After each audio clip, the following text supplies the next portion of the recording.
Good evening. We're reaching the end of our first day of March Meditation Month. And in about an hour, we'll be offering our first Metta meditation practice this evening. Before we offer that practice, I wanted to give a little bit of background information about Metta meditation for those who aren't familiar with it. Essentially, Metta translates into loving kindness. Sometimes we just use the word kindness, sometimes friendliness. It's essentially a love that comes without any attachment or expectation with it.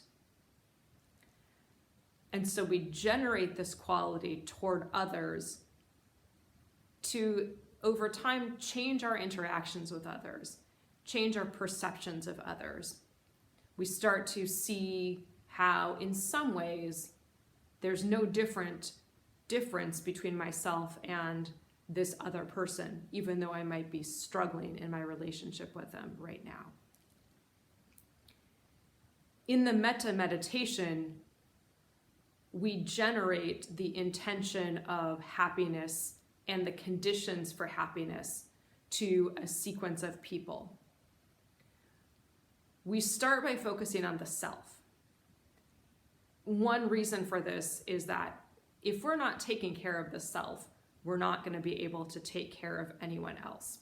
And so we start by generating this wish, this intention for happiness and the conditions of happiness toward ourselves. I think for people in education, this can actually be one of the most challenging parts of the practice. So much of the work you do is built towards serving others, taking care of others, putting your own needs on the back burner to ensure that your students, the people in your community, have what they need. And so in particular, I think for people in education, this extending loving kindness to the self is incredibly important and useful. We move from the self onto what we know as the respected person or the mentor.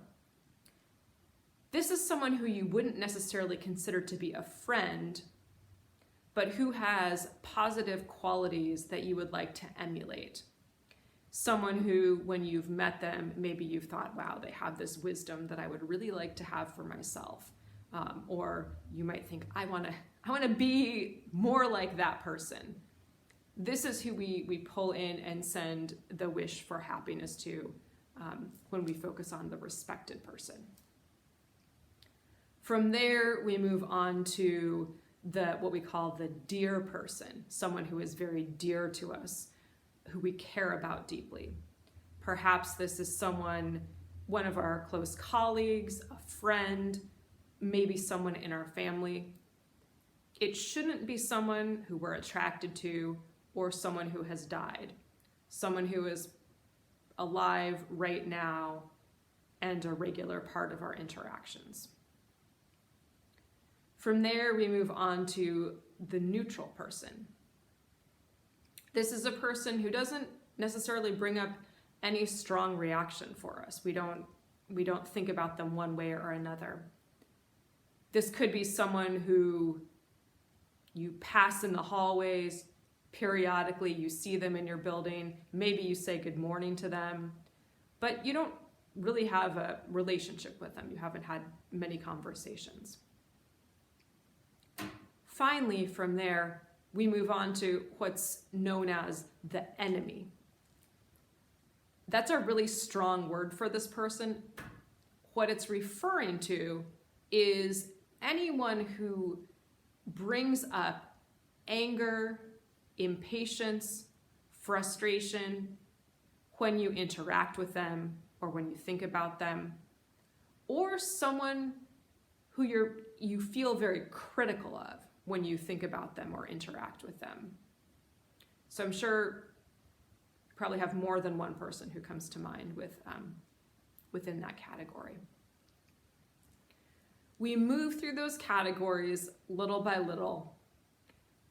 When it becomes easier to generate that intention for loving kindness, for a wish for happiness, for one person, then we sort of move on to the next category. When we get to the enemy, if we find that particularly challenging, we go back to a person who it's easier for, and then return to the enemy again. During the Metta meditation practice, there's a verse that we recite, or that I will guide you through, that you'll be essentially reciting in your mind, in order to help you generate this intent for loving kindness toward these people. That verse is meant to sort of help give rise to the intention. The words are there as a tool to bring up the deeper intent, this real true wish for this person to have that happiness, to have that safety, peace of mind, health, and well-being in their lives. As I said, this is a really powerful practice. It can change the way you're interacting with others when you do this over time. And we'll be offering Metta meditation several evenings per week throughout March Meditation Month, both in person and online. I invite you to join us for this practice, and I hope to see you sometime this month. Thank you.